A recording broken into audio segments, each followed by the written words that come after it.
C'est ici et maintenant le lieu de la bénédiction. Soyez les bienvenus. Nous allons célébrer le nom de Jésus. Nous allons ouvrir la parole de Dieu. Nous allons placer notre espérance dans ce que Dieu a prévu. Dans ces instants, il veut nous parler, il veut nous réconforter, il veut nous restaurer. Et si tu es malade, Dieu veut te guérir. Je veux le croire et le confesser. Sans plus tarder, place à la louange.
Le roi dans sa beauté, vêtu de majesté, la terre est dans la joie, la terre est dans la joie, sa gloire resplendit, l'obscurité s'enfuit au son de sa voix, au son de sa voix.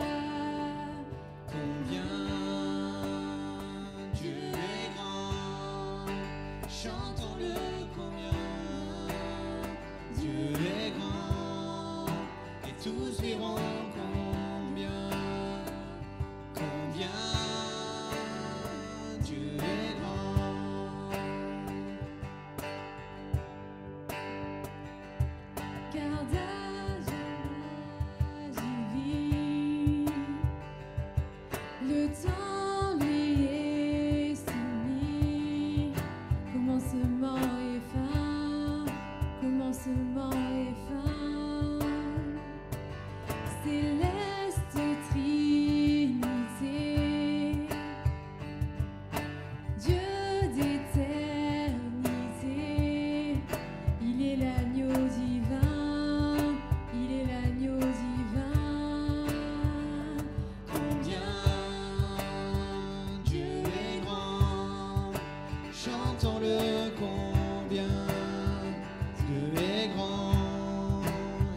tous verront combien Dieu est grand.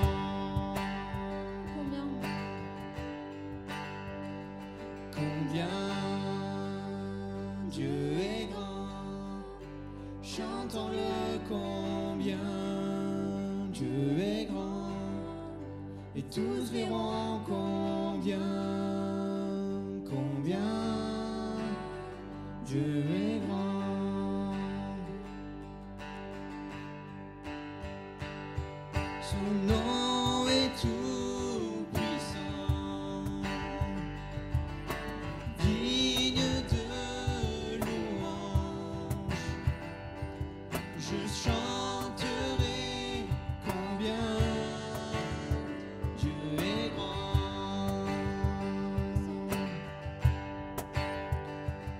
Son nom est tout puissant, digne de louange. Je chanterai combien Dieu est grand.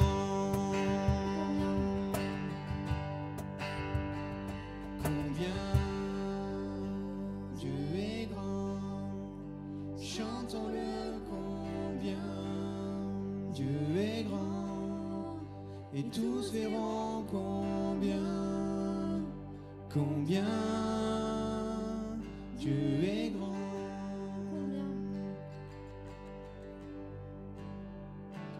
Combien Dieu est grand. Chantons-le combien Dieu est grand. Et tous verront combien Dieu est grand.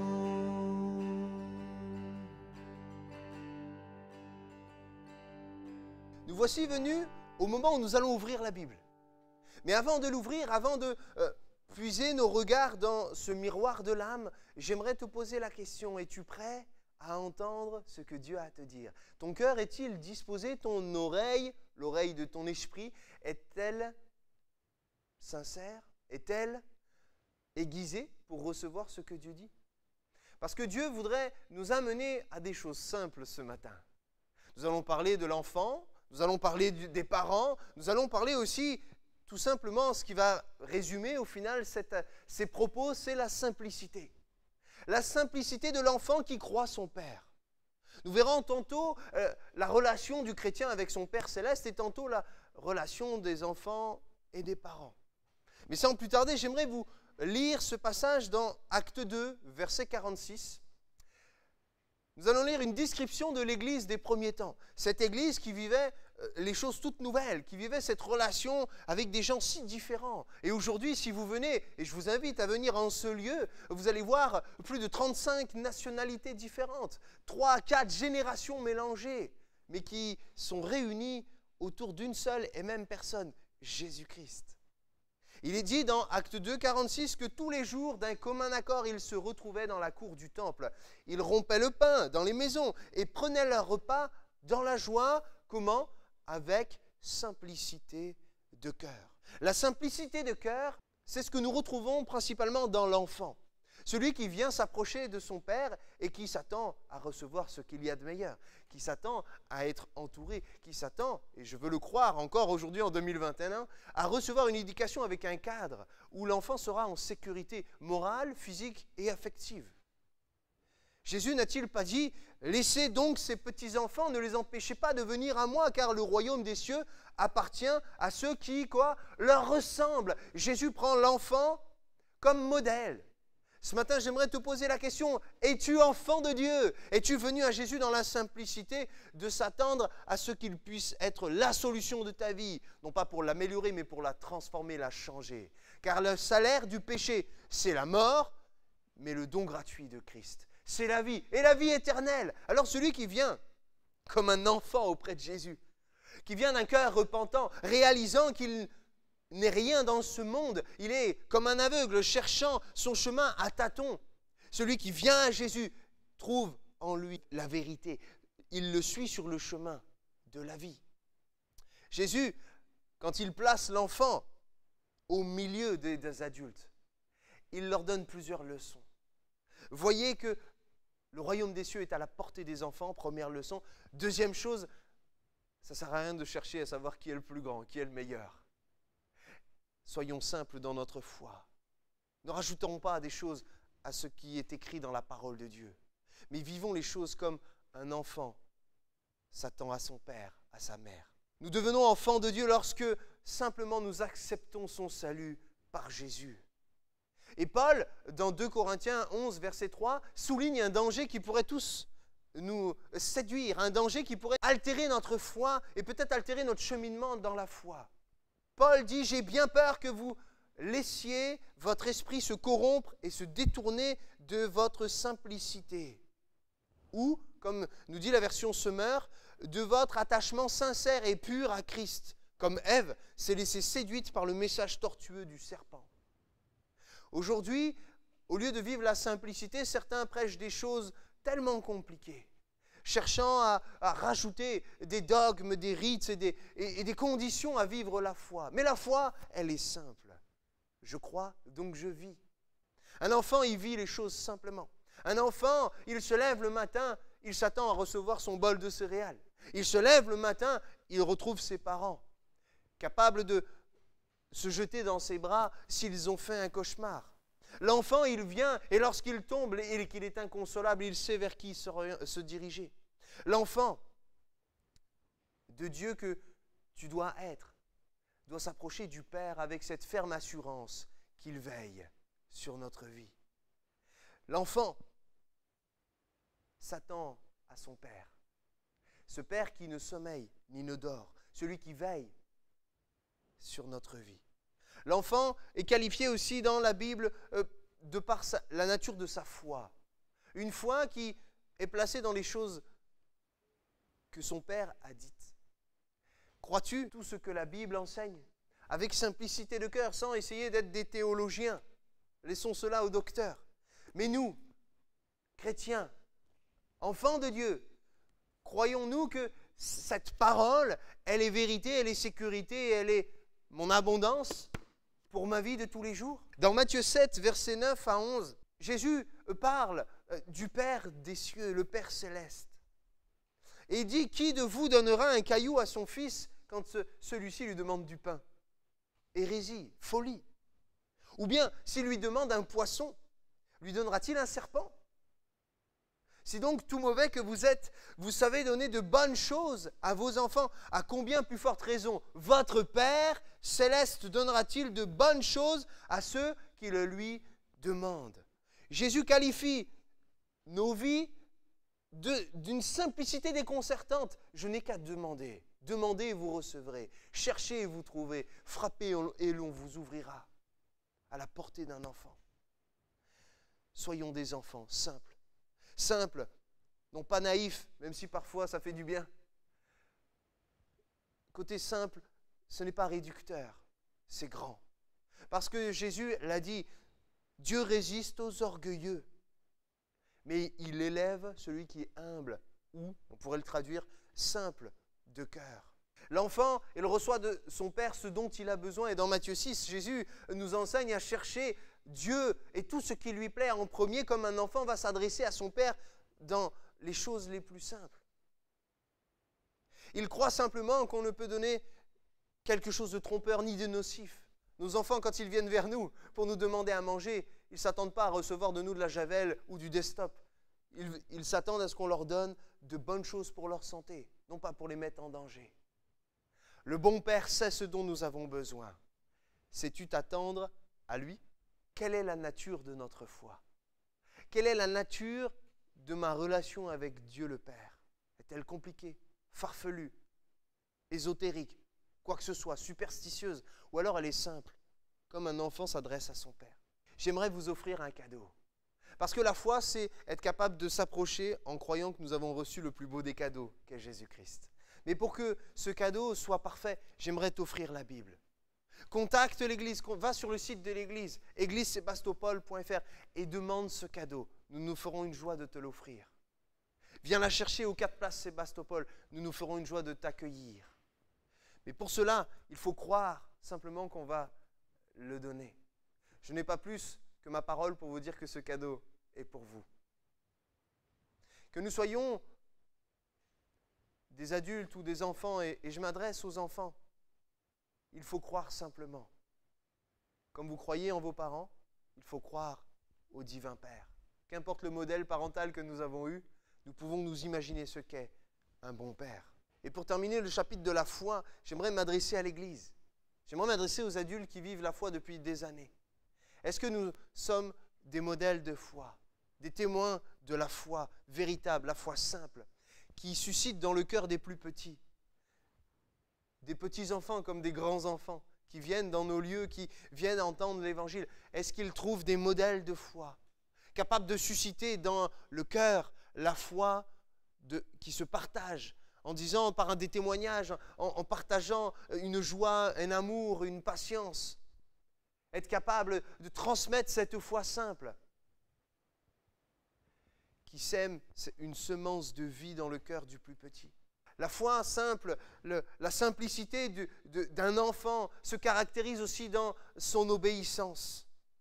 Parce qu'il croit aux promesses de son père, de sa mère, alors il s'attache à cette promesse. Un enfant, il a besoin d'un cadre comme il a besoin d'amour. Mais l'amour, ce n'est pas l'absence de cadre, bien au contraire. Si nous aimons, alors nous offrons le cadre. Notre Père dans le ciel nous a tant aimés qu'il a envoyé son Fils unique, afin qu'il meure pour nous offrir la vie éternelle. Mais Dieu nous a laissé aussi son cadre, le cadre parfait de la parole de Dieu. À la genèse de toute chose, lorsque Dieu crée les cieux et la terre, lorsqu'il crée ses premières créatures, Adam et Ève, il les place dans un cadre merveilleux, le jardin d'Éden. Avec une règle simple, vous faites ce que vous voulez, vous êtes en liberté. Il y a une chose que vous ne devez pas faire, c'est toucher de cet arbre et de son fruit. Nous savons que, en quittant la simplicité de la foi, comme nous l'avons lu dans 2 Corinthiens, Ève a été corrompue dans sa pensée, dans son cœur. Et le doute a laissé place à la tentation qui est devenue le péché. Nous savons ce qui est advenu du cadre offert par Dieu à Adam et Ève. Il y a eu rupture, séparation. Adam et Ève ont fait voler en éclats ce cadre, comme un enfant qui découvre, qui a besoin de voir plus loin. J'ai cité Adam et Ève, mais je pourrais citer Samson. Samson, le fils de la promesse. Preuve d'amour de Dieu pour une femme stérile, qui va lui promettre un enfant qui sera un libérateur pour Israël. Quelle gloire, quelle grâce! Mais tellement ils vont choyer et entourer cet enfant, le dorloter, qu'ils ne vont jamais lui refuser quoi que ce soit. Et chaque fois, Samson met la barre plus haute, met la frontière plus loin, jusqu'au moment où il brûle en s'approchant trop près du soleil. Il se consume à travers sa rébellion envers les choses de Dieu. Être un bon parent aujourd'hui, c'est aimer son enfant. Être un bon parent aujourd'hui, ce n'est pas le modèle publicitaire, mais c'est un parent, un père, une mère, un père et une mère. Et je m'adresse à toutes les mamans célibataires, aux papas qui élèvent seuls leurs enfants. Courage, courage et fortifie-toi. Parce que celui qui relève ce défi, relève le plus beau des défis. Parce qu'offrir un cadre à son enfant, un non, un tu ne touches pas, un c'est dangereux pour toi, c'est une preuve d'amour. J'aimerais vous poser la question, si tu sais que ton enfant est en danger de mort parce qu'il touche à quelque chose ou qu'il va mettre les doigts dans la prise, que vas-tu faire? Vas-tu user de pédagogie en essayant d'expliquer? Bien sûr que oui. Mais s'il est sur le point de mettre les doigts sur une clôture au haut voltage, un câble électrique, ou jouant sur le bord d'un précipice, que vas-tu faire?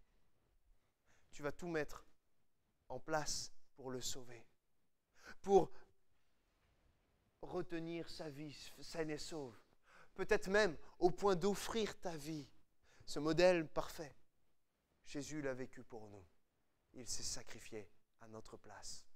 Notre Dieu fait de chair, venu incarné par Jésus-Christ, s'est donné pour toi, pour moi. Et dans cet acte d'amour, Jésus a appris l'obéissance, nous dit la parole.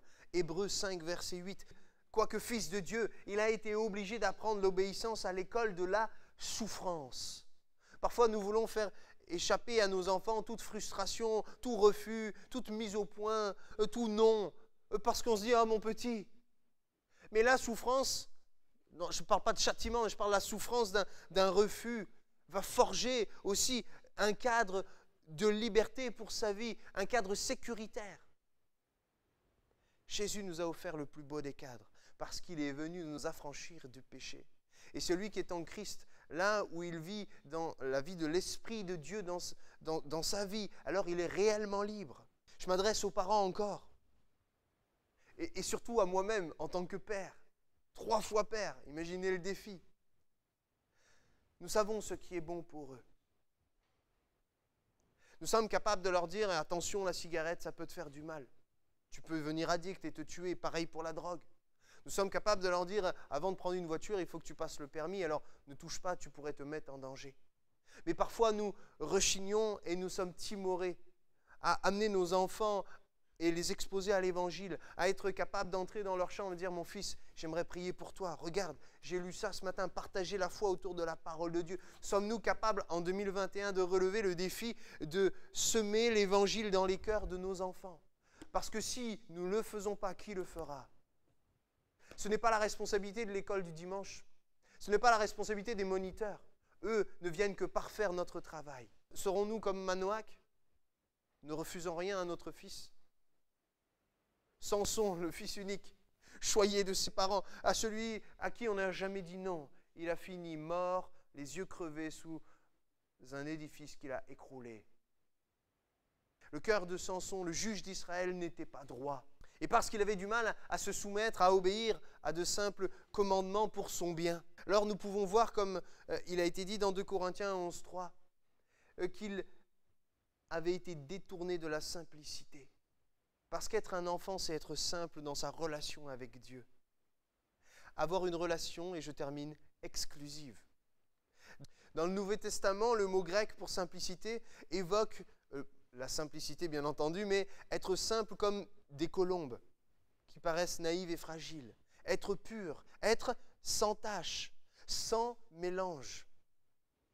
N'est-ce pas là l'un des 10 commandements que Dieu nous a donnés dans Exode 34, 14? Dieu dit « Tu ne te prosterneras point devant un autre Dieu, car l'Éternel porte le nom de jaloux. Il est un Dieu jaloux. » Dieu veut et désire une relation exclusive. Que dirions-nous si nos enfants nous déshéritaient de rôle de parents en disant « Non, non, papa, maman, j'ai choisi tel et tel parent. » Nous ne pourrions l'admettre et nous ferions tout pour le raisonner. Ça paraît fou, aberrant, mais c'est ce que nous avons fait par rapport au péché. Nous avons déclaré notre filiation à une mort éternelle. Alors vous allez dire, on hérite cette situation, c'est vrai. Mais tournons nos regards vers Dieu et il saura nous sauver. Est-ce que nous serons des David? Des hommes, des femmes, des enfants, des vieillards qui ont le cœur de Dieu. David a su être un enfant de Dieu dépendant de son Père, capable de dire là j'ai fauté, là j'ai mal fait, pardonne-moi mon Père. Et le Père l'accueille. J'aurais pu citer le Père du Fils prodigue qui est là guettant à la porte de l'entrée de la maison. Quand est-ce qu'il reviendra? Et cette histoire nous révèle qu'il a attendu longtemps. Mais lorsqu'il a vu son fils, son visage s'est éclairé et il a couru dans sa direction, cherchant simplement à l'étreindre en l'appelant mon fils. Combien de fois es-tu tombé? Combien de fois as-tu désobéi? Combien de fois as-tu été détourné dans tes pensées? Vis de la grâce de Dieu, de ce Père qui ouvre les bras et qui n'attend qu'une chose, un cœur repentant. Nous avons des modèles de pères dans la Bible qui laissent à désirer. Je pourrais citer par exemple le père qui était Jacob. Jacob qui, au moment où il voit sa vie être menacée, il envoie ses femmes, ses enfants devant à la rencontre de son ennemi qui était autre que son frère jumeau. Et il les envoie en appât, il les envoie pour être testé, savoir est-ce qu'il avait de bons sentiments pour son frère. Mais lorsque Jacob devient Israël, ce n'est plus le même homme. Il a relevé le défi de la parentalité. Il est devenu ce bon père, puisqu'il va prier pour chacun de ses enfants et leurs descendants, leur imposant les mains et réclamant la grâce de Dieu sur leur vie, comme Dieu pose sa main sur notre vie. La simplicité, c'est se placer sous cette main. Et 1 Pierre 5, versets 6 et 7 nous invite à nous placer tout petits, bien humblement, sous la main puissante de Dieu. Car lui-même prendra soin de nous. Vous l'avez bien compris? On va prier pour vivre cette relation de fils à père, d'enfant à papa. Prions ensemble. Jésus, je te remets ces instants qui ont été partagés. Tu vois ta parole nous invitant à la simplicité de la foi, de peur que nous soyons corrompus, de peur que nous soyons détournés de tout ce que tu as prévu. Tu nous invites, Jésus, à nous en remettre à toi. Et je voudrais te prier, Seigneur, pour nos vies. Pour les amis, premièrement, qui ne te connaîtraient pas, qui pourraient passer de la mort, du rôle d'étranger à fils de Dieu. Bénis-les, trouve leur cœur. Je te prie pour tous les chrétiens qui vivent par la foi, afin qu'ils vivent une relation simple, une relation d'enfant qui s'attend à leur Père Céleste. Je te prie pour tous les parents, les mamans célibataires, et qui sont là et qui ont vu le foyer éclater, qui sont à la responsabilité de l'éducation de leurs enfants. Bénis-les, donne-leur de relever le défi et de semer cette semence de foi, de vie éternelle dans le cœur de leurs enfants. Je te prie pour les enfants, tous ceux qui nous entourent, que nous puissions être des témoins, l'objet de leur foi, afin que nous ne puissions jamais être comme à l'époque les disciples, une barrière. S'il te plaît, Seigneur, bénis ces instants.